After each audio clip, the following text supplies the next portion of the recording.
Hello mga moms, good morning. So ang time day ani mga moms no, mga around siguro 9 in the morning.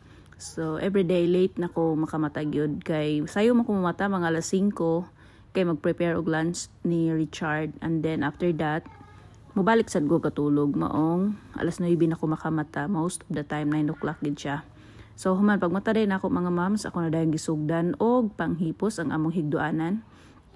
So kung inyong makita mo din ni room sa akong eldest si Gray onya kay magping-pink sa taog ka ng kuan bedsheet ani. So anyway, akong gipanghipos kay og dili pa ni siya hipuson mga moms, dugay na pod, malimtan na pod, dahil maabta na lang nig ugma. So idigmata may gid nga hipuson sa gid nato datong higdaanan no, kay para kanang mahuman diretso dili malimtan.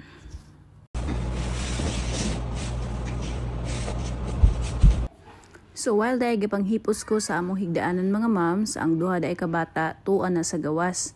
Gadula na sila sa gawas. Pero don't worry mga moms, kay kani among area medyo private ni siya diri, wala kayo mga kanang vehicle sab mang labay. Unya kay 9 o'clock naman sa buntag, so most of the vehicles mga moms nang lakaw na, tuan na sa trabaho among mga silingan. So wala na gyud kaayo mga sakyanan nga ganalabay sa maong karsada. So pag human din ako glimpyo sa blue room, diri na pug ko sa pink room sa kwarto ni Brooke. So as you can see, medyo messy siya kay diri man ganadula gyud si Brooke. Dayon bisag wala siya diri gahigdaan gyud most of the time, ako ra gihapon ni siyang ginatidy para dili pud wasak kay tan-awon. So pag humansad na ako diri og limpyo sa iyang kwarto, ning proceed na po dayon ko didto sa among kwarto mga moms. So diri day mi natulog mga moms no, mo ni ang among room gyud ni Richard, pero most of the time ang natulog diri kay si Richard og si Gray. Kay kani man gud si Brookie mga moms, dili pa ni siya nagatulog sa iyang room gyud 100%. Kay ambot mahadlok pa gyud siguro siya kay bata pa man gud. So ako sad, syempre gina take advantage na ako nga ako siyang taparan mga ma'am. Kaya nga naman sad, bata pa manggod sila, anya inigdako biya nila kay dili na biya na sila magpatapad, di ba? So while they're young, taparan sa gid nato, i-take nato, i-grab nato ang opportunity nga matapad nato ang bata kay inigdako na nila ay dili na sila magpatapad oy. So ato lang sang i-grab ang opportunity, of course.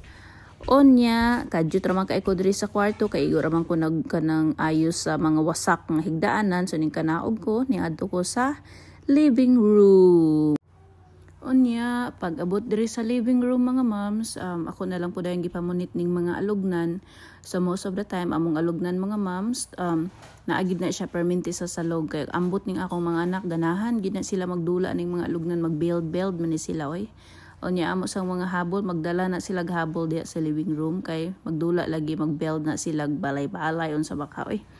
Basta yung ana na sila, perminti lang na sila ga pamongkag. Of course, as a mom, kita mo itig punit, tig limpyo, sila po itig bungkag. So okay ra na oy, mga bata pa man sila, kay nigdako na nila, di naman po na sila mamungkag ba? Sila naman po ting limpyo, diba? So maabot rang panahon nga ilahan na pong time mo mang limpyo. So that's it for today. Bye!